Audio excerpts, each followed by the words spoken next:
Bien, ka foli di an filɛbaga ni an kanubagaw ma. An minnu bɛ k'an lajɛ, an bɛ bɛɛ fo. Bi ye juma ye. An b'a fɔ ko Ala k'an ka jumaw caya. Ala ka yafa an ka taabolo ma. Ala k'u dayɔrɔ suma. Ani Bubu, an bɛ ɲɔgɔn bolo kɔrɔlen. I n'a fɔ a bɛ deli k'a ye, an bɛ nin jamukan in sigi ka se ka maaw fɔ ni jamana yɛrɛ actualité la min bɛ ka kɛ pour que maaw ka se ko caman kalama. Bi babu bɛna boli fɛn caman kan. Walasa an bɛ kuma di Bubu ma. A ka foli di an ka maaw ma ani ka dugawu dɔn kɛ an ka sɔrɔ ka tɛmɛ ni ɲininkali babu ye. Bubu, i bisimila kɛnɛ kɔnɔ. D'accord, an bɛ bɛɛ fo ka bɛɛ waleɲuman dɔn k'a fɔ ma k'aw bɛɛ bisimila. Aw ni ce, aw ni ce a nali la. An b'a fɔ aw ma, an bɛ ɲɔgɔn bolo quoi. Voilà. Merci Bubu, an bɛ ɲɔgɔn bolo. O tɛmɛnen kɔ, ɲininkali fɔlɔ min bɛ an bolo, an ka karamɔgɔ Imam Mamudu Diko, an ye laseli dɔw mɛn a kan k'a fɔ ko a ye ɲɛfɔli dɔw kɛ ko an ka sigi ordre constitutionnel kɔnɔ ou bien an t'a dɔn min don. Donc an bɛ fɛ ka ɲɛfɔli k'an ye, an bɛ se ka min faamu sabula kuma caman bɛ bi réseau sanfɛ dɛ. A kuma cayalen tɛ, kuma cayalen tɛ. Ni mɔgɔ ma hakili b'a la a bɛ san 2 bɔ Mamudu Diko bɔra yan k'a bɛ taa misiri dayɛlɛ la. Mais an b'a dɔn misiri dayɛlɛ tɛ. An y'a fɔ bɛɛ yan, n ka misiri dayɛlɛ tɛ parce que o wagati Sirafiliw ka otage dɔ kun minɛlen don. Donc o cɛ in ye à peu près il était âgé de 42 ans à l'époque au don dangama. Il était infirmier, agent infirmier de formation kun don. Donc mais ONG dɔ la u y'a enlevé. Ale ka libération kɛra négociée par le service de renseignement algérien. Donc au kɛnɛ kan il a eu maintenant quelques millions d'euros. Mun ni mouvement armé u y'a sɔrɔ ka taa minɛnkuraw san u y'o wari bɛɛ minɛ ka taa formation kɛ Ukraine. Ka taa drone F-22 san ale ni donda renseignement san Mali kan kan. O de sen fɛ Algérie sigilen to yen ka mouvement armé wele ka fɛn min ye Mamudu Diko wele ka tila ka wele bila Mali gouvernement. Donc il y a deux états. Donc Assimi y'a yira la k'a fɔ ale ye président di Mali kungo asi Algérie tɛ k'i sigi k'ale wele ka tila ka Malien wele ka t'o kɛnɛ kan. Donc le Mali n'est pas parti. Donc au kelen kuma min na k'o bɛ daminɛ n'o wagati. Donc i bɛna k'a fɔ misiri dayɛlɛw de yɛlɛmara ka kɛ banabagatɔ furakɛ ye ka bɔ bana furakɛ la ka na fɛn caman na. Ni mouvement in bi sen na a mɛnna. Mɔgɔw ka ko kelen bila u kunna. N'i ye Mamudu Diko kariyalen k'a ka communiqué di Cheikh Daniel ma k'a bila. O kuma sɔrɔ a tilala baara la. Mɔgɔ min don n'a tilala baara la kuma min na ça fait n'a y'i kɛlɛ ko ɲɛɲini k'a ban maa min na de y'i sebakala a bɛ bɔ i kama a tɛ bɔ i kama k'a sɔrɔ a bɛ k'i kɛlɛ o n'a tilali kɛlɛ ko ɲɛɲini la k'a ban a yɛrɛ kan k'i attaqué cogo min na a b'o bɛɛ ɲini a se Daniel tɛ nin bila a baara ka sɔrɔ a ma Mamudu Diko consulté o tɛ yen. Donc u bɛ ɲɔgɔn kalama. U bɛ ɲɔgɔn kalama. Donc mouvement bɛ yen k'a fɔ ko coalition des forces pour la République ni mɔgɔ k'i ma k'a fɔ ko u taara Mamudu Diko nɔfɛ de a fɔ a tɛ k'a ye nkalon tigɛ Mamudu Diko yɛrɛ ka hakilina de don. A yɛrɛ ka hakilina don. A yɛrɛ ka hakilina de don wa a yɛrɛ ka mouvement de don. Ça veut dire n'a bɛ fɛn o fɛn dilan a b'a kɛ i n'a fɔ ale welela il est le sauveur. Maintenant mouvement ka hakilina ye hakilina 7. Hakilina fɔlɔ min ye ko retour à l'ordre constitutionnel. Qui a troublé d'abord l'ordre constitutionnel? Jɔn ye constitution tigɛ k'a lafili ka maaw gɛn ka président sɔrɔ a b'a ka mandat la ka wuli ko fɔ ka démissionner jɔn de y'a kɛ Mali kɔnɔ yan. En plein mandat. Mɔgɔw sara kɔnɔ musow jenina kɔnɔ yɔrɔw cira hali sini o saya maa minnu sara dɔw ko 13 dɔw ko 17 bɛɛ y'i ta fɔ ne bolo Mamudu ka kɛlɛ fɔlɔ ka kɛ mun ye c'est de faire la lumière d'abord sur ces meurtres là saya min kɛra walidenw de don mɔgɔ dɔw de y'o nin d'i ma diinɛ kama mɔgɔw bɛ ka hakilina filanan ye mun ye retour à l'ordre constitutionnel kɔfɛ filanan ye mun ye ko ka bolo tigɛ di bɛɛ ma les terroristes jini mɔgɔw ale ni FLA kan ka jan ka sigi. N'an ka jan ka tigɛ d'olu fana ma. Kan ka tigɛ d'olu ma. A ye taa kalan. Les 7 points na majeurs a ye taa ka communiqué kalan. Eugène Fakaba yɛrɛ ye hakilina mun di a tɛ kɛ porte parole. Donc ko jini ni FLA maa fɛn fɛn bɛ yen ko ka bɛɛ wele kan ka sigi ko dɔ kɛra jelibɔn na. O kuma na o. Parti national o tɛ sigili dɔ ye en 1992. O dɔ ye. Flamme de la paix. O ma kɛ sigili dɔ kan ka marifaw da k'a jeni. Alifa Katana. Kuma fɛn min ye les insurgés 2006. O tɛ sigili dɔ ye. O kɛra. Fɛn min ye o kuma na accord de Ouaga Mamudu yɛrɛ tun b'o kɛnɛ kan min kɛra Ouagadougou. Ale yɛrɛ tun bɛ Ouagadougou. O tɛ sigili dɔ ye. Fɛn min ye accord d'Alger 2014. O tɛ sigili dɔ ye. Femi Okmana accord d'Alger avenant 2015 o te sigili do Okmana Femi accord de Tamra 7 no kala 1991 o te sigili do sigili kononto aya ko Mamadou ko jabi fani a se ka garantie jumɛn dan an ma k'a fɔ ko ouais k'ale ni ninnu yɛrɛ bɛ ɲɔgɔn dɔn ale bɛ jini mɔgɔ dɔn cogo di a bɛ fɛla mɔgɔ dɔn cogo di an bolo ale ko silamɛya di mais an taara k'a fɔ mouvement armé ceux qui ont demandé la séparation du Mali la division du Mali an ta kalama k'ale n'olu bɛ ɲɔgɔn dɔn sabu n'an ma bɔ maloya ni fɛnw kɔnɔ an k'an ɲɛsin ɲɔgɔn ma an bɛ Mali diinɛ ɲɛmɔgɔw juru min ta mun mana wuli Mali karamɔgɔ tɛ dɛ depuis imam Diko kɛra don min na au conseil président Mali silamɛya ma fara ɲɔgɔn kɔfɛ débat kɛra au conseil président don min na fo bi Mali silamɛya ma deli ka wuli k'a jɔ kɔfɛ parce que fɛn fila de bɛ silamɛya dun o jumɛn ye artiste n'i donna politique la i ka carrière tiɲɛna diinɛ n'a donna politique la politique bɛ diinɛ dun donc hakilina sabanan ye mun ye ko ka o kumana maliyɛnw to ka kuma ka kuma maliyɛnw to ka kuma i t'a dɔn maliyɛn mun balilen bɛ kuma la donc n'i hakilina 7 in ta tɛna sigi a bɛɛ kunna Etienne Fakaba ɲininkali a da sera nin ma Etienne Fakaba n'a y'a sɔrɔ bi ko Mamadou Diko ta ye diinɛ ko ye ani Etienne Fakaba tɛ ɲɔgɔn sɔrɔ n tɛ chrétien ni silamɛya yɔrɔ ma dɛ non Etienne Fakaba yɛrɛ jugo min b'a la a yɛrɛ jugo a n'a ka kɛwale a n'a ka mœurs o ni Mamadou Diko man ka jɛ sira kelen kan mais Mamadou Diko ye mɔgɔ dɔ ye n'a bɛ fɛ k'i kɛlɛ a mɔgɔ tɛ jugo la quoi a bɛ mɔgɔ bɛɛ fara ɲɔgɔn kan mais n'a bɛ fɛ ka kɛlɛ kɛ ka fanga bi a bɛ gulɔmina wele a bɛ fatɔ wele a bɛ sunguruba wele a bɛ nkalontigɛla wele a bɛ bɛɛ wele n'a ye fanga bin kuma a bɛ sɔrɔ k'aw tiri ka bɔ ɲɔgɔn na e ye gulɔmina ye sen t'a la e ye dɛnɛkɛla ye sen t'a la aw bɛɛ bɔ la k'a da yɛrɛ kelen ma a y'a fɔ dɔw ma mais k'olu ma muso furu n'o tɛ a ko dɔw ma ko ma muso furu mais o de y'ale wele ka na misi o de ka hakilina kun ye i y'a faamu b'a la M5 ye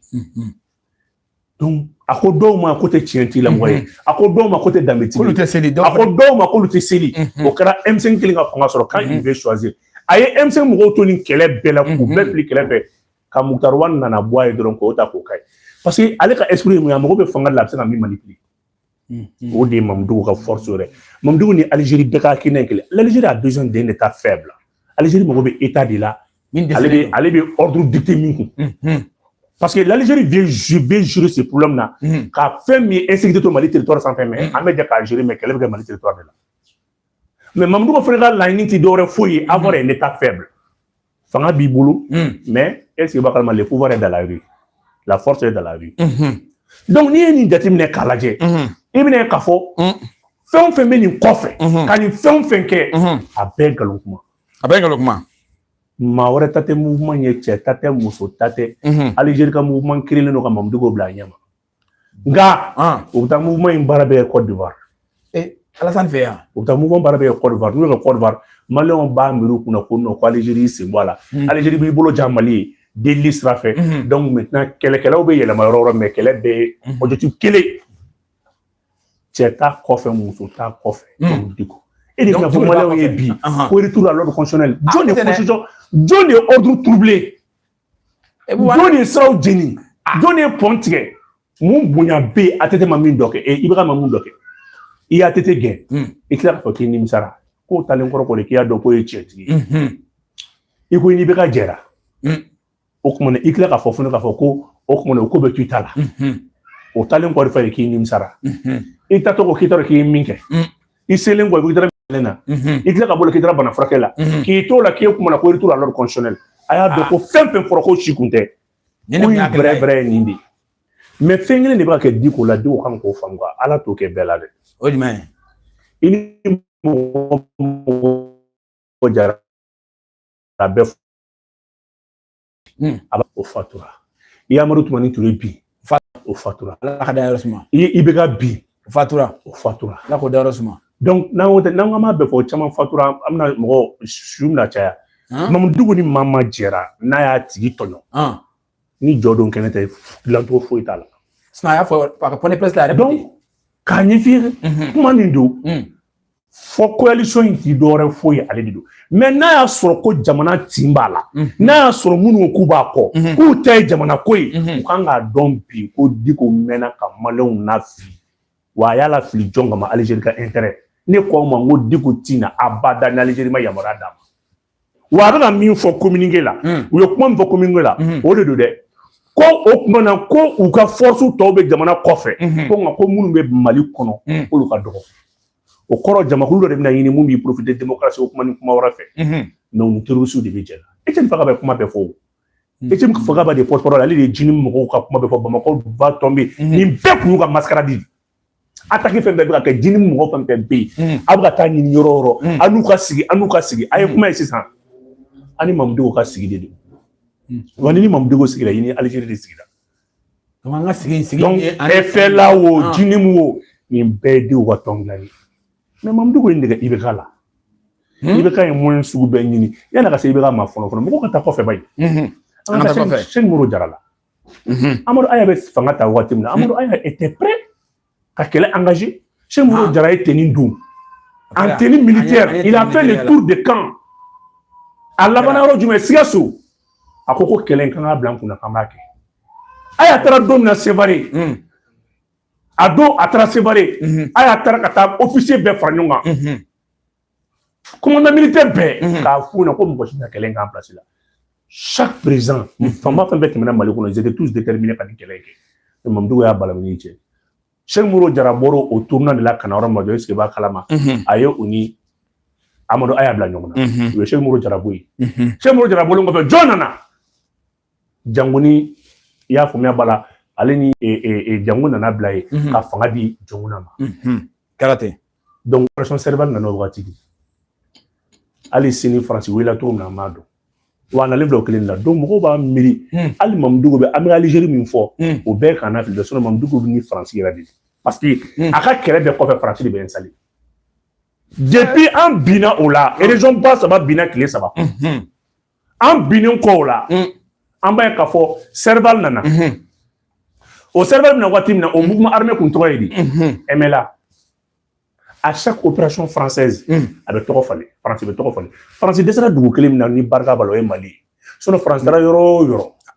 Lincorni au kara France ayo bi Tchadita ndaro to mi ayo bi France ye to duru fallait dugu kelim na ma saka bi au kara Mali anana ni Servalé kara o rebelu kunto ko MLA o bina aboro Serval la anana ni eja fuma bala opération Barkani Barkani rebelu kunto yedi sema une coordination ou be faranyo kana nay ala ubi anana bola anana ni mui anana ni ya fuma bala ko Takuba Bamuru Takuba anana no e Bamuru ko klali kuma sara o rebelu kunto yedi CSP o bina si c'est en français la talent ko fait FLA fena na créer FLA est une création algérienne donc biobita Korvar kana fili kana nyene parce que an ministre ko mun na be baralo le ba fay Mali tsira bien abada fangay il y a pas des actes terroristes ou terroristes barageo ou ba acte de sabotage de ke ka unité économique industrie usine wata ka mo suka bla fangay na c'est des actions purement politiques terroristes kente Mali kono kente abe usine jini citerne jini mais e be se ka kina ndume propager ola un djihadiste qui vient et pour que be jadi de ke ka maudo ala ka dire fa no ni mo ko te barlo be ala batutu ni mo ko na fulu ci ala batutu mun ma sidani maka jina ka la je sans so mo dul data imoro la mo dul data maka ou kelme ni ne fant islam ala ka temenunga donc ou islam ya ke briefini ni be ku ni mom de ko hakina wudi ka ira ka fon naye u toro ka karbran gelawma wa faso barkalaw de bora kan gino fu ha ministre ko mo ne jamana mara o de gino dama jamana plein carburant de FMP carburant de usine carburant de Ikouaï carburant de Mali FMP carburant donc le carburant ko avec carburant bloqué est-ce que ba kalama avec mo suga bla fangena ou bien que le but maintenant c'est de déstabiliser le pouvoir là pour dire que inchallah donc inchallah il carburant ko ou desero là ou boro là ou kuma usine njenu desero là ou boro fene belatu est-ce que ba kalama kana jagamne dem ne ka desero là mona na ke 600 on ko retour à l'ordre constitutionnel wa ko do retere ku ni jinim de biski ouvertement à la madugo a kɛlɛ tɛ se ka dogo tugun donc ni jinim ka sigi ko jinim de bɛ na parce que kɛlɛkɛminɛn t'olu bolo bilen combattant tɛ yen tugun fogo tɛ yen tugun donc mun de bɛ yen sisan action politique de bɛ ka na parce que action militaire banna l'armée est déjà une puissance an ka armée c'est pas une armée montée en puissance mais c'est une puissance, c'est une armée puissante maintenant donc aujourd'hui militairement tɛ s'an na tubabu yɛrɛ y'o f'u ye o maintenant pour que ka fanga in bi u bɛ mun kɛ il faut des contestations à l'intérieur de façon endogène, il faut que c'est pas tellement combat politique ou Bamako, il sera Malibi. Et tu sais, on fait un mat témé fono, ou à faire un téména, à bleu qu'on a comme mouvement révolutionnaire de Beke Bamako à l'Abi. Na kribe Amadou et Moussa Traoré Watila, ayam gokelen na Wati, à Fangabi. Ni Mouma Aklibe Amadou Toumani Touka Watila, Amadou Toumani pour 2 mois. Babouye français pression qu'on va faire passer Mouma Mali de Doula. On a eu 2 mois qu'on a là, quand il nord fait quand Maratal qui l'a fait avec Rebelou Kata, et il y a fait la Rebelou Kata Talgi la Co, ou Gamma Balban. A Zilamse à boulot, à Maseka Nishita, tellement qu'il a eu façon une cantouna. Mamoudou une maglanca dala, c'est pour moi, tu es Dalara, Naye, Alicina Makem ou à Copé. À 2 mois de la fin de son mandat. Où est comment vous pouvez faire des mains quand vous faites 4 mois de que 4 mois soir marfaï ou à sur une arme bora Niger Canada Mali territoire quand Sarkozy tera arme do tchétchén koro ka korne GPS kala mo ñu bolangolo ga do Niger ni Bazoum ni Mamadou Issoufou ga janfay kala donc mom ko na arme ta ko jo so mara fe ka wuleli ke ka fu na ga blaga tout kumbe o karate de la ko te rebelle fo ne be farama ko te rebelle MLA créé là 2 mois de casserole français casserole c'était ta calame donc au look era tete là anana bo fona kono Ibrahim Bouga Keita nana ko mo lamé et l'évaluation politique quel tout boulot niveau mako ko faire dum bolo kono fanga bina kuma fanga bina mo fanga bine kono programme tout boulot mo ni ça ni zin aya fo ko mamdu ka rewulu dim la ñefe kana ka re dim la ñefe kana woldo mena sa ala ni zin mouvement aya di Etienne Fakaba mais aka mouvement re vice-président ni Mamadou wolo din folo a dengani beyo oui mais na fara ko dungo de ba ta woldo faka ita la bonise donc ko fo be na ye cheche mine Mali kono ko démocratie ko kuma iga bi kuna ki bi ka jadi su ka bara de ke way doni ibi ka jenim ka bara de ke parce que be dono di parce que ko be don dine ala ya ke kuma gena ko jowla o bana dine ko kuma bana ani mo te ñogona de ani Algérie ni Côte d'Ivoire de ñogona FLA soutenu par Mahmoud Dicko avec maman fo négociation na chité balula beg il y a des té balulé il y a des sara amaru ko te balula amaru ko nyamaru ko ko me balulé ni ya makuma amaru ko sisa namaru donc ate balulé namaru ko balulé akunda ko to nabi jarabolo nabi impolidio nabi amaru ko nabi ñoga impolibe ya Amadou Koumfa rek me kuma mina de kuma ata Amadou ko ga bol ko mo la be mo de blaga kuma na arrêté kuma kuma ka terroriste akore ngiri kan en leader terroriste be mo de ko ga kuma ni yari kuma balolo yari kuma ya wala ko sana Algérie bra communiquer blaga fa ko o yari ko no ba dimi ko FM wala o be ko ngodi ko no ba dimi wa sara nga sara fo itala ateli donc ate be ka kuma do kuma no madu o ba to ni mo ko me yari yoro do ka fa ni yari yere be kuma ani mo ci de kuma ni yari yere te nu ko ni yari yere donc yari te Amadou Koumfa te akuma day mom digodi mom digo fene be Algérie ka intérêt de protéger ni ñe ka kalangala ba do maka di ni ni mom digo ba do malew yi min kay ka sankoro ta kala yele xam mom digo ge jien fin pays bi Algérie kelin ni biga Mali ka force attaquer Teza Waten comme on rempli ka moins douma ka Mali sur su faga woli dew o mi sa faire dugumi sangora mais après étranger du main on comment nous tu génatique là au conseil créé la tourna ba be kalama bubu ni Mamadou Dicko de au conseil créé le contexte mon amba do wa so quoi c'est le mot franc mais il y a des conseils aux après le juge Kourouba il fait Amadou et Alpha Mor Keref en 94 il y a du Bora de Kata Saudi ambassade la consulat là il y a des places John Kouma la place là Mamadou Dicko de Blala il y a des places là conseil aux affaires religieuses donc au de fait on a essayé kay ka ko kam tongla ton mo de lukuno mo ngani ngene kuno mo ngani tabana na todi ngena ndado lo historique doy o da to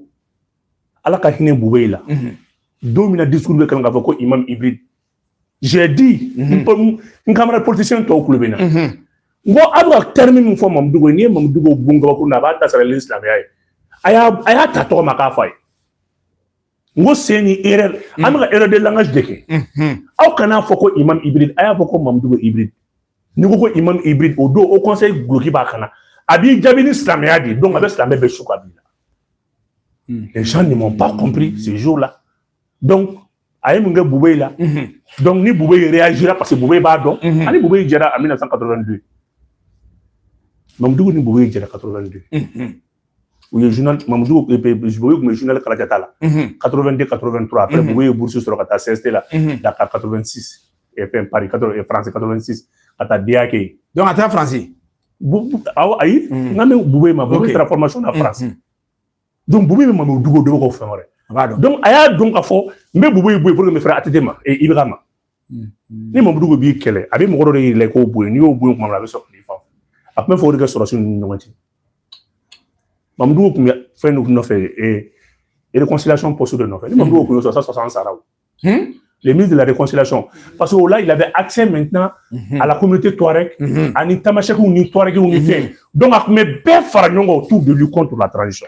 C'est que ni sur une même de Mamdougo ta dira ta wallahi billahi Mamdougo tese ni en kalkantre di Maléoma fona soro jeli bon Maléon jeli min bon malika mano e galui Mamdougo be décenniser.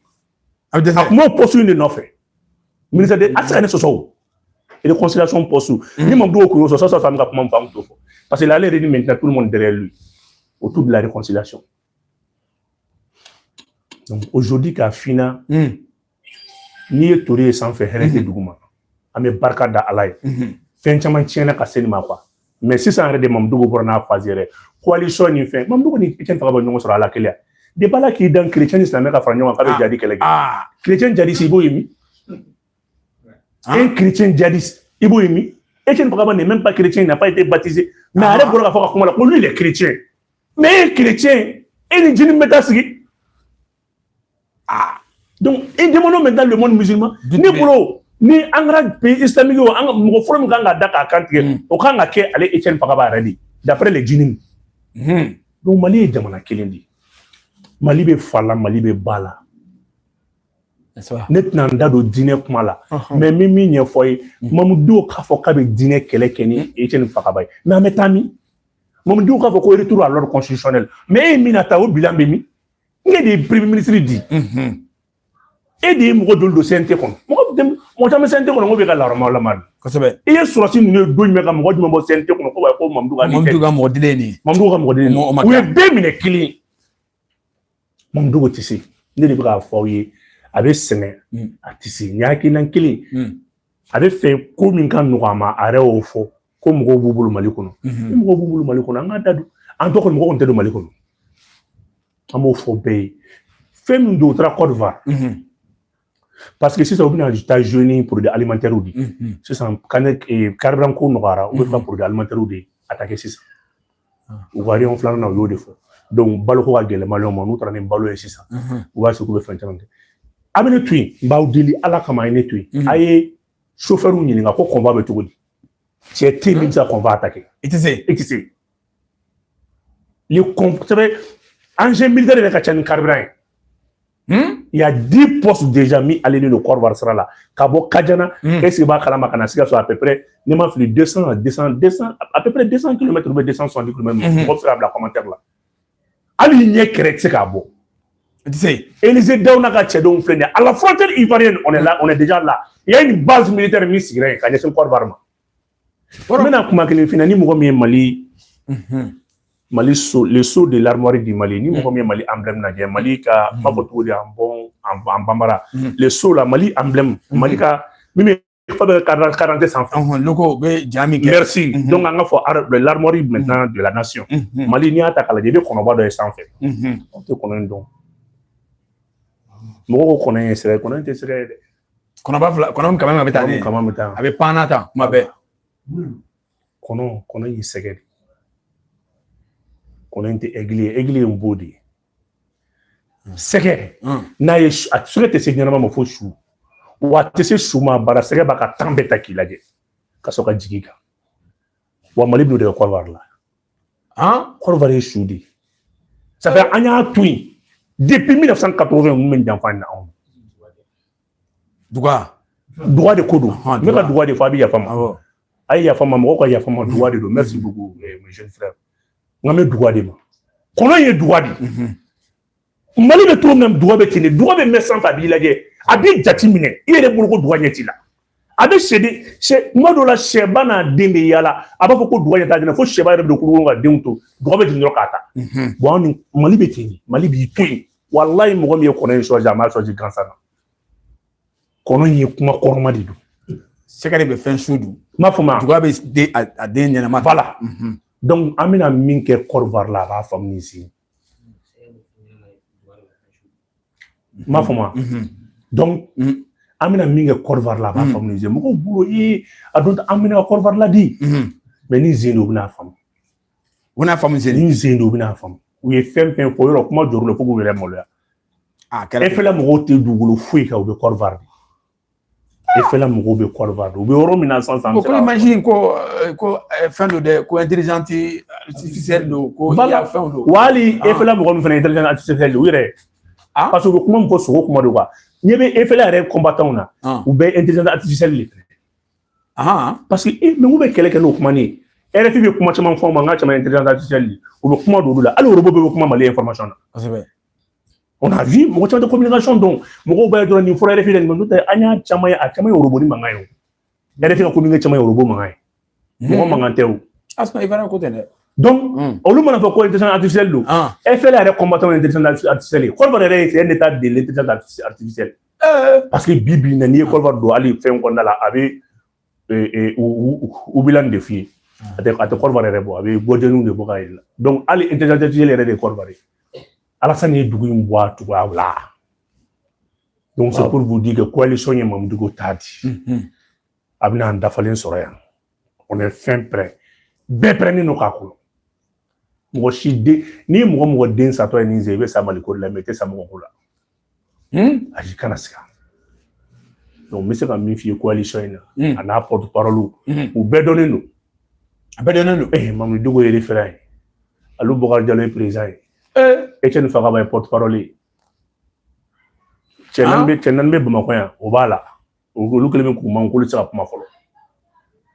depuis Mamadou depuis FLA yɛrɛ Côte d'Ivoire an ma discours ma vidéo nin tɛ ka daminɛ yan mɔgɔ dɔ tɛ ka vidéo nin yan an bɛna don o babu la voilà bon depuis a y'a ye sisan tu sais que sisan mɔgɔw bɛna commencer ka transition mɔgɔ caman tun b'an na u bɛ bɛna transition bilali daminɛ mɔgɔ dɔw b'an na olu bɛ fiɲɛ direction de lajɛ c'est maintenant a kuma pire a kuma kojugu aw ɲɛ la o sisan de i bɛna dɔn ko Ala ye mɔgɔ dɔw dan hali ni y'a de ye fanga sɔrɔ olu bɛ tugu i nɔfɛ depuis sisan nɔ mɔgɔ dɔw b'u yɛrɛ vrai visage yira parce que u bɛ contention de ɲini à l'intérieur d'abord pour fragiliser l'État ça fait i tɛ se ka jamana in fanga bin a ba dɛ f'i ka mankan wuli kɔnɔna la kosɛbɛ donc u b'o bolo de kan mais u kɛlen bɛ k'u ɲagami transition sen na i ma deli n'o cɛ tɛ transition kɔnɔ mun bɛ se k'i jɔ k'i y'anw y'i ka bureau da la k'an nana fɛn dɔ ɲini a tɛ yen a tɛ yen mais n bɛ bɔ kuma la k'a f'i ɲɛna coalition n'o ye CFR ye u y'a ko ye n t'o ye caman créé u ye kulu baden créé nin ye kulu naaninan de ayiwa Bubu an bɛ taa ɲɛfɛ i n'a fɔ i yɛrɛ bɔra ka kuma kuntigɛ sisan an ka an balimamuso dɔ bɛ yen n b'a fɔ ten an y'a ka laseliw fana ye ka tali kɛ ka ɲɛsin min b'a fɔ ko vidéo man nin dɔw ko activiste a ye ɲɛfɔli kɛ k'a fɔ ko maaw ka segin toujours de ka wari thème de lamɛn ko mɔgɔ bɛ vidéo man yɛrɛ dala kuma yɛrɛ lamɛn wa k'a dala kuma sabatilen tɛ a ye lagosi caman ta ka se vidéo manw ma minnu bɛ kunnafoniw di bon maa caman kɔni fɛnɛ bɔra n'a yɛrɛ ka vidéo kɔrɔw ye surtout an balima dɔ bɛ n'o ye Momo Traoré ale yɛrɛ ko ko kɛlɛ in k'a t'a bila i bɛ se ka mun sɔrɔ k'a fɔ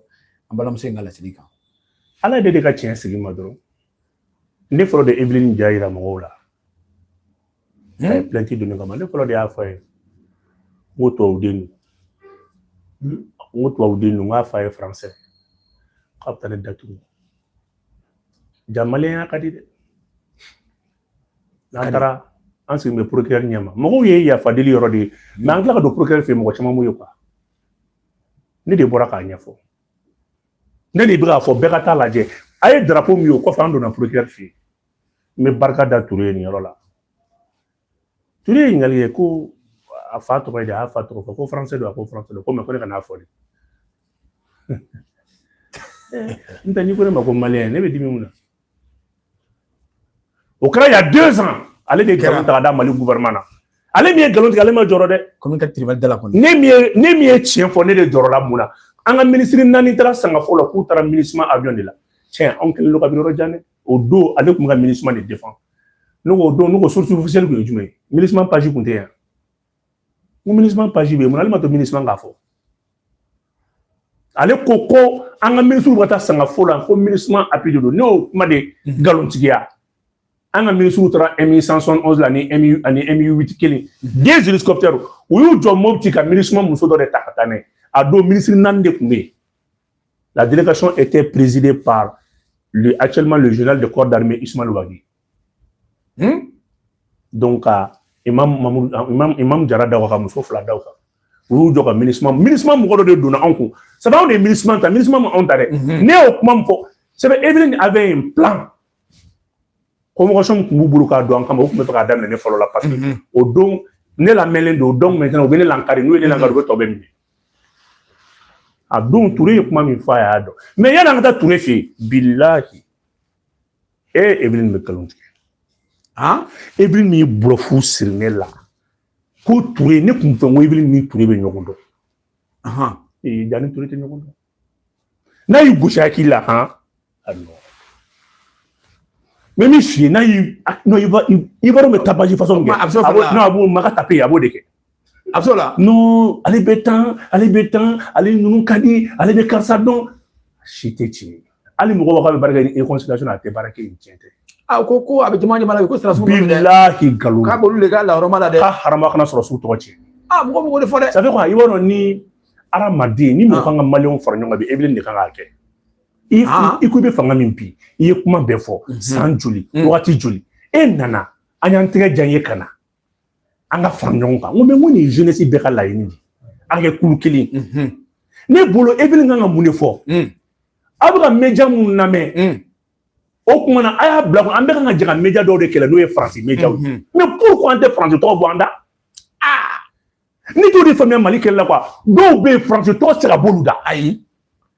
ibne bra vidéo man de ma vidéo man be France mun de ba sous officiel bi OK sous officiel bi être hors terme na kata bina jabili mi ka boko bina be stade do na galondo Nuko, on a mata ya kuma dire pas page rata kuma tai. Ah, ko mo ko dire pas la mede. Donc, mon allez mata dire pas quand. Allez franchement do ala ka pen que me ko nabi darama be tegere fo ko. Mo on allait anya bla ko faso ko an be ka vidéo partager. On a partager. Ko ra juga fo tan ko. On be ya partager. A juga fo tan ko. C'est pour ça ni mouvement croit mon wile fait na mo chama donc quoi.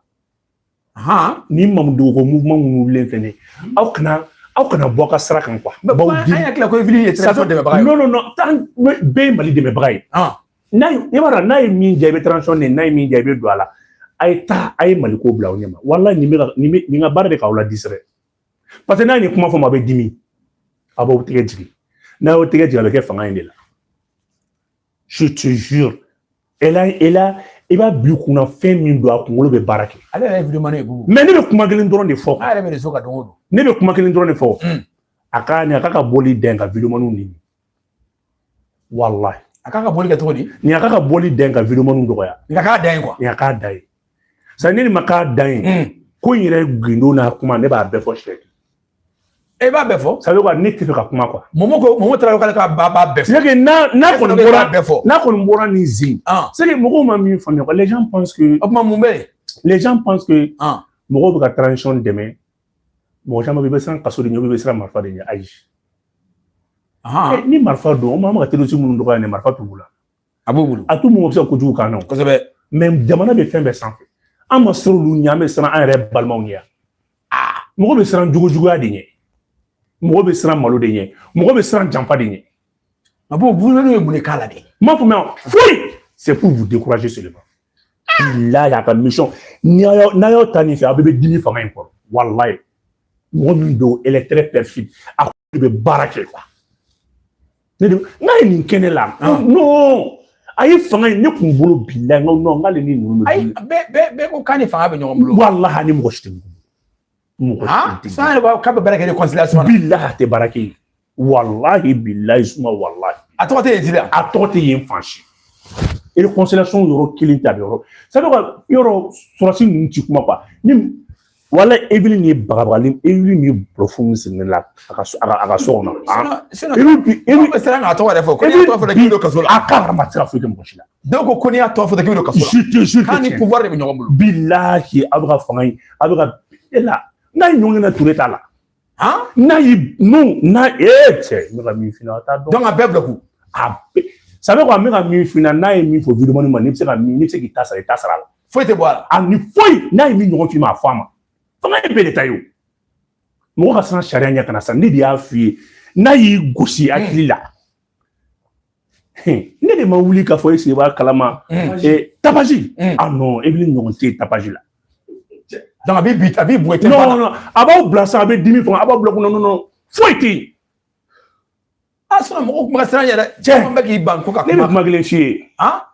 ne bɛ kuma kelen f'i ye e ta in kɔfɛ maa caman na kuma dɛ aw bɛna transition in a bɛna ça fait quoi aw bɛna transition yɛrɛ dɛmɛbagaw dɔn mouvement tɛ ka créer ka transition bi yan i bɛna yɛrɛ coalition tɛ ka créer ka transition bi yan i bɛna yɛrɛ ni mɔgɔ min bɛ transition de ma n'u tɛ transition ala de bɛɛ gindo bange sisan ça fait sisan na donc politique ma diya de quoi non sisan bɛ ɲɔgɔn fɛ ka man di ala ne ka mun ɲɛfɛ ne ko e ni ala na ka cɛ mɔgɔ min bɛ fanga dɛmɛ i bɛ se ka moto de k'i ɲɔgɔnnaw la gosi bon an ka tɛ ɲininkali mɔgɔ min ta ye sincèrement mɔgɔ min bɛ ka fanga dɛmɛ karisa a y'aw hakili to kunnafonidila jugu minnu bɛ jamana kɔfɛ ni bolo an bɛɛ kan ka jɛ k'olu de dɔgɔya karisa aw kɔni aw k'aw ta kɛ ɲuman fɔ ye aw ka kɛ cogo bɛɛ la kɔni aw k'aw jija jamana y'an bɛɛ ta ye mais mɔgɔ kana vidéo lamɛn m'a fɔ ma vidéo ye mun k'i la et puis a y'a fɔ ka da kan fɛnɛ vidéo mun bɛ fanga dɛmɛ mun tɛ fanga dɛmɛ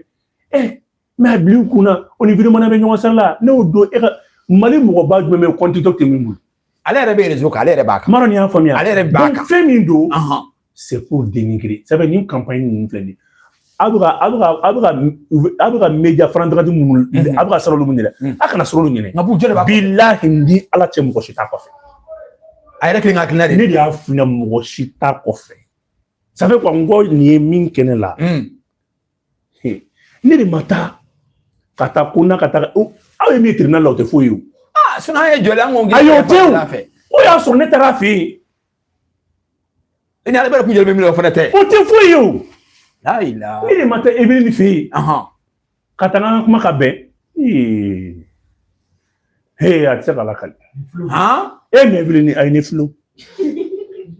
donc a bɛ s'o la n ko ne siranna Evelyne ɲɛ ne sigilen ji ayi mais n ka maa sisan bɛɛ ko k'a ni transition bɛ ɲɔgɔn bolo a bɛ kuma k'a haraba ni mɔgɔ si tɛ ɲɔgɔn bolo a kana filɛ tan dɛ billahi foyi t'a kɔfɛ Fulomani don u k'a ye ayi ne tɛ se ka lakali quoi Evelyne n'i sigi ka ne kunkolo don bɔrɔ kɔnɔ n'a ye a bɛ karisa tɔgɔ fɔ e bɛ karisa dɔn e ka kɛ tan e bɛ kun dɔn ala ne kɔni fo ne b'a fɔ n ka sabali a ka sabali ne yɛrɛ kun bolo sɔgɔla ma n ko jigiyaba foyi t'a bolo jigiya foyi t'a bolo foyi tapage fu a b'aw la dimi ta n ka fɛn ka bilayi futi VOT sɔrɔ ka go VOT même 8 millions i bɛ VOT sɔrɔ n'a ye ne dan tɛ VOT i bɛ Mercedes modèle sigi i bɛ Mercedes modèle sigi min na sisan sango modèle sigi tɛ VOT la baden a kɔku de b'a la i bɛ ka VOT sɔrɔ man go ayi an b'o caman kɔnɔ bɛ VOT min kɔnɔ VOT ancien VOT sɔrɔ man go n'a ko ko vidéo mani ko mɔgɔ kana vidéo mani lamɛn a y'a fɔ ko mɔgɔ kana yɛrɛ lamɛn ale yɛrɛ fana vidéo mani a yɛrɛ y'a ye sabula a bɛ réseau kan ale yɛrɛ bɛ vidéo mani mais ça fait fɛn wɛrɛ de bɛ yen ni ala sɔnna ma a tɛ mɛn aw bɛna bɔ o kalama aw kana presi mais min ɲɛfɔ a ye aw kana aw disɛrɛni nin ka discours ye quoi sinon a m'aw décourager non ne b'a dɔn a ye mɔgɔ caman de décourager a ye mɔgɔ caman décourager a b'a fɔ ko fanga y'i sigi k'a lajɛ non a b'a dabɔ walahi a b'a ala mɔgɔ tɛna fɔ mɔgɔ si ma i b'a dɔn n'i k'i bɛ jamana dɛmɛ mɔgɔ si t'a fɔ k'i bɛ jamana dɛmɛ n'i ye jamana nini i y'a nini yɛrɛ n'i nana fana k'i bɛ jamana dɛmɛ i bɛ to yen an bɛɛ m'o kɛ an mun bɛ an ma mun fɔ transition ma an bɛɛ nana o y'an to yen donc a bɛ ten de quoi n'a y'i diya i t'a fɔ i ka taa n'a ma fɛn tiɲɛ ka ban e ye min fɔ a ma se ka fɛn tiɲɛ i nana i yɛrɛ dɔ malo la an bɛɛ de ma malo wa an bɛɛ de kuma sulen bɛ ka nalen bi o ni bolo n'i mɔla ale nana i kan k'i cɛsiri ka mɔgɔw fara ɲɔgɔn kan kosɛbɛ e man kɛ mɔgɔ farala ye o ni mɔgɔ kan ka mɔgɔw fara ɲɔgɔn kan k'a fɔ mɔgɔw ma a ye sabali Evelyne de kan k'a kɛ ko fili ma jugu mɛ n tɛ segin kɔ o de ka jugu e bɛ taa fɔ k'e bɛ taa i y'a fɔ mɛ i sen don an ni Ortem na wuli Ortem ye média fɛn professionnel ye dɛ média professionnel tan de o jamana ka média ye ne bɛ min f'i ɲɛna o de kan ka lamɛn kuma tɔ bɛ yen mais kɛlɛ waati mana quoi ni ɲɔgɔn kɛra na 2022 a ne bila ɲɔgɔn na de la mo wɛrɛ mɛrɛ ma wuli ka maaw la siga voilà an bɛ hôtel DG fo yan k'a bɛɛ fo directeur saba de y'anw lamɛn Sigma o y'anw lamɛn Jɔnmele tɔgɔ dɔ bɛ yen o y'anw lamɛn Alassane l'essor Amapu ko Alassane de kɔni don ne b'a wele ko grand frère quoi o directeur saba 3 directeurs généraux o de sigi ka anw lamɛn mɔgɔ si kana taa baga hôtel mɔgɔ ma n b'aw deli wallahi ni ala cɛ mɔgɔ ŋani ɲɔgɔn bɛ hôtel na foyi t'an ni hôtel i b'a dɔn mɔgɔ dɔw de bɛ fanga in kɛrɛfɛ quoi u bɛ fɛ ka mɔgɔ nin bɛɛ bila ɲɔgɔn na olu maa dɔw bɛ sɔrɔ hali arajo kɔnɔ o mɔgɔw bɛ fanga in yɛrɛ de kɔnɔ i b'a dɔn fɛn fɛn ka d'u ye ka mɔgɔ su ka bila fanga in n'i ma jeu in faamu i bɛ bi a kɔnɔ mais n bɛna aw la rappeler quoi mɔgɔ dɔw bɛ fanga in kɔnɔna la waati in na Makɔrɔ jeune minnu wuli a tigi kun b'o la minnu taara sommet la société civile tɔgɔ la o tigiw bɛ olu nommé no bi awɔ a ye taa recherche kɛ an y'a faamu awɔ n'i y'a faamu ni plainte clé in na ne tɛ n da don kuma foyi donc n'i y'a faamu a tu yɛrɛ kɔnɔ mais a b'aw bila u kunna tu sais que mais Macron tɛ wele fo ka diɲɛ wuli ayi mais Macron kun ye mun wele ka taa France dɔw bɛ fanga kɛ ne bɛ min fɔ transition yɛrɛ fana ɲɛmɔgɔw ye quoi u fana k'a lajɛ u ka sabali don dɔ sera mɔgɔw ka bɔ ɲɔgɔn na wallahi ça fait i se ka dɔ tigɛ k'o tulu la ka dɔ to k'o ji la k'u ka jigin ka turu dun quoi wallahi u ka hinɛ anw fana la k'an ye dɔ di u k'a dɔn quoi wallahi ni ala n'a kɛra cɛ jamana in bɛ kumakɛlaw de bolo bi ni bɛɛ jɛra k'a fɔ k'i man ɲi hali n'i ka ɲi i bɛ taa donc u ka turu majigi dabila quoi kan dabila ka mɔgɔw fara ɲɔgɔn kan u ka ɲɛŋu le premier ennemi de la révolution i b'a dɔn min don c'est le doute n'aw sigara ɲɔgɔn na dɔrɔn fɛn caman kɛ ayi o kɔni i b'a dɔn anw bɛ ko sugu bɛɛ olu kana siga anw na Makɔrɔ ye mɔgɔ wuli kana anw nɔfɛ yan o kɛra ko ka kuma activiste ni fɔ Makɔrɔ ye mɔgɔ wuli kana anw nɔfɛ yan mais mun an y'an yɛrɛ minɛ fanga kana dute an na n'i bɛ mɔgɔ tanu maa min bɛ fɛ k'a la bi i n'o kana ye mais n'a fɔra anw yɛrɛ ni anw bɛ dute mɔgɔ min na olu dɔw de bɛ bɔ k'u sigi mais olu anw n'u ti k'o ɲɔgɔnna kɛ Makɔrɔ ye mɔgɔ la wuli kana fɛn b'a bolo mais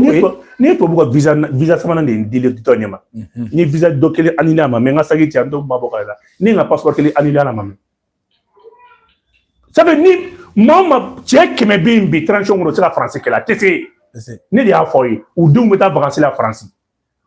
seul a b'i kunna seul le bas peuple peut aider cette transition là fantandenw de tɛ se ka nin transition in kɛ famaden ka dɔgɔ mun bɛ se k'a dɛmɛ mɔgɔ tɛ yen dɛ famaden ka dɔgɔ mun bɛ se ka nin transition in kɛ parce que o bɛ passeport fila b'u bolo mɔgɔ minnu den muso bɛ Faransi vacances la u denw bɛ taa yafama b'a la u yɛrɛ ta furakɛli la u taa contrôle la Faransi olu bɛ anw filɛ ɲusɔgɔtɔw di o muso yɛrɛ bɛ jigin yen de mais ne bɛ n jigi da Gabriel Touré de kan k'an jigi da Isiba Kalama Pongé de k'an jigi da Isiba Kalama wala k'an jigi da Gɔlɔbɛ ni fɛn de kan ne mɔgɔ foyi tɛ Faransi la donc o ye k'a f'i ɲɛna transition k'a dɔn ko fantanden ninnu de y'a jigi je te jure ça veut dire quoi a ka communicant ninnu mɔgɔw bɛ ka vidéo la gosi k'a d'a ma a ka sabali transition in ka di vidéo ye yɛrɛ de mais a kana fɛn dɔ kɛ walasa ka mɔgɔw la ɲugu ala ye kɛ décoration fɛn bɛɛ kɛra hali ka vidéo kelen fili a la k'a dɔn k'a fɔ a bɛ service min na c'est le patriotisme sinon chauffeur ye baara kɛ m'a faamuya mobilitigiw ye baara kɛ chauffeur ye baara kɛ bɛɛ ye baara kɛ mɔgɔ tɛ yen CNT bɛɛ nommé na bɛɛ décoré la mais hali kun ka vidéo kelen bila a la au moins ka mɔgɔw ɲɛ b'u la k'u neni dabila ni Hortem ma an kari commune dɔ bɔ ka an kari n'o ma an kari Evelyne Diallo b'a an kari donc ni min yɛrɛ wulila o b'an kari mais mun ye mɔgɔw bɔ kɔ de mun ye mɔgɔw bɛɛ parce que ils sont écoutés par le peuple donc kɛlɛ bɛ kun filɛ i b'a dɔn mɔgɔw ma min faamuya nous on n'est pas avec l'autorité on est avec le peuple fo autorité yɛrɛ fɛnɛ k'o de dɔn jama bɛ autorité nɔfɛ cogo min na jama bɛ anw yɛrɛ fɛnɛ nɔfɛ ten an kana kɛlɛ an ka ɲɔgɔn minɛ mais ou ka méthode changer il faut qu'on aille maintenant avec une gestion politique cette fois-ci an ka taa ni gestion politique yɛrɛ quoi concertée ɲanama ye quoi ne bɛ min f'u ye o ye quoi sinon ka c'est pas parce que kan fɛnɛ bɛ nin na ko mɔgɔ ka sira t'an na ou bien mɔgɔ tɛ yen min bɛ an ka ɲuman fɔ ɲɔgɔn o tɛ o fɛnɛ an bɛ tanu koyi an bɛ tanu yɔrɔ la min yɛrɛ fɛnɛ minnu yɛrɛ fɛnɛ tɛ transition yɛrɛ fɛnɛ fɛ mais an ka to ɲɔgɔn bolo mais olu yɛrɛ fɛnɛ kɛrɛfɛ mɔgɔw man ka kɛ anw na gosibaga ye minnu bɛ k'an na gosi an bɛ se k'an ta sara Nous avons carrément c'est un mais non nous connaissons on a un boulot en mission qu'on quoi. Ça on peut réagir. Moi je pense que on a savoir on considérer dugu bena ka communiquer kadi dugu bena communiquer kadi on de ko vidéo man sonate Burkina Burkina RTN na kam ko kadi même bi Burkina délégation na Burkina activiste fla de bala Burkina chauffeur Burkina Konaté Burkina demi camion blakana mais il est parmi maintenant les nommés mun nga découvrir bala mais nga ni vidéo man de kanali mais ka gele ka ko jamana fle ka vidéo man kelen do akumfena e wara do ben fa bien jamana kono quoi ni mo keri fe be kafe ankara fe transition de kadani asimier de kadani sono amelan karde ali mo yan yen kulugoro dongu ni français mbora français lana dawan kol le sahel ni afo mo na afo mo ko nga do négocier de bidala adena la ci ka don kata armun fena ka ayi ka emia ka sorti là oui depuis dala on va donner non ko do be kila ko do la yo la ni jamana kanu rete c'est trop humiliant c'est kana jo ale la jole ale kumbulu ko kuna malaya faut ne jole mo français là français ale fine dalim ba de kundone la ale bana ko mi c'est pas Boumabel ngo c'est Boumabel on me tande koy on me lankar Boumabel c'est ni ko mana na ko ka kare na c'est kay quoi wala bila kanté o dum ke million chama daga on doni on ga do événement na bagi ta ka sile bene ça a été négocié ni dans la sile plaît pour que et dunake jolin tora ne la je quoi encore mais Boumabel toi on t'arrête bon maintenant ko yi transition de la bari ale masaka kuma quoi mais ni ko ngwa manganga na ta akuma ko ne ka jugu no ta bora France dron le jeudi vendredi ko sorti non on doit aller à Kouroukouré non tu mo sawal nganga na ta non mais tu respecté non ngwa nganga ta utala jo dala jo lin turati oh voilà oh ba me o do da me guerre ne no kuma guerre ko de dala ne ba fe kuma be ma on te ko kuma ma da kuma ina afle ni oui le quartier ni ko ta on négocier ka wallahi bi ko dongoro santi ni ta dongoro ka quartier bulu billahi mais n'a kuma ke tchenyana le français dans col le sal n'a kuma kanyana ma ko non je ne voulais pas l'amener mais un peu de considération vraiment transition à la je ah bon abi il est temps on na buko i wara o yaw datugu en buko o yaw datugu en buko anu yaw gant na buko parce que taro tan non terusu bo encore on se ta mo warga dugula on se ta rosi ni fanga yi amba deme ça donc ibitami yoro betre lendo ila i affiché ibi ko be kuikan che ali ni fanga yi